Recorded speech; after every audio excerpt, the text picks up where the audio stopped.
I'm Tim Weston from the National Gamekeepers Organisation, and we're here to talk about firearms licensing and the fee increase announced by the Home Office. On the 15th of January 2025, the Home Office published its new fee structure for firearms licensing, which will come into force on the 5th of February 2025.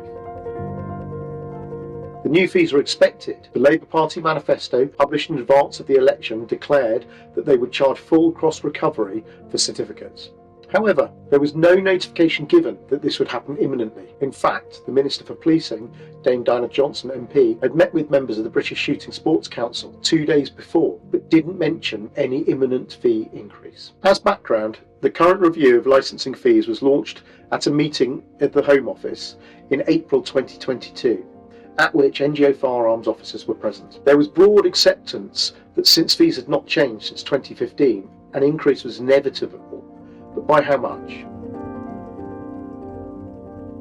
The NGO made strong representations that any increase should be the minimum necessary and should be in line with the usual cost of living inflation. It was also argued that the fee and any increase should not include other functions often performed by firearms licensing units, but should solely reflect licensing costs. Finally, that since certificate holders are taxpayers and ratepayers in their own right, and they're already contributing to the police stipend, some of the service of licensing should be borne through this channel. These have been basic principles of licensing since the inception of the Firearms Act in 1968. NGO Firearms Advisors attended the National Police Firearms Licensing Conference. Here it was discussed with both firearms officials and Home Office representatives, who outlined that full cost recovery would be a positive move to get the system rolling again, with much needed funding, allowing timescales to reduce and staff training of firearms inquiry officers, which would allow the applying of uniform standards across all regions. Assurances were given that this would be the case, and indeed we know that many firearms officers are keen for this to happen.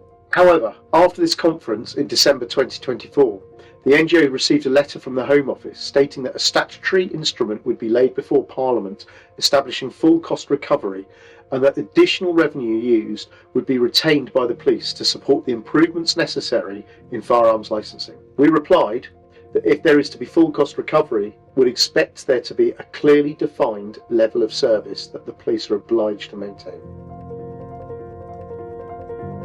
The NGO will continue to battle for improved service from the few forces who are clearly underperforming and failing to provide the services we require.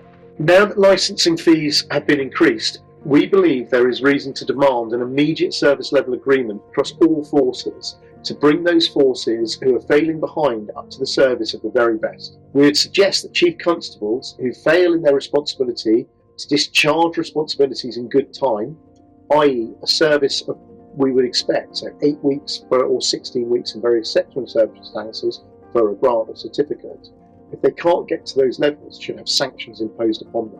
If some forces can deal with their business in under 8 weeks, why have so many forces taken several months? A reasonable service level should be achievable, especially with the increase in fees.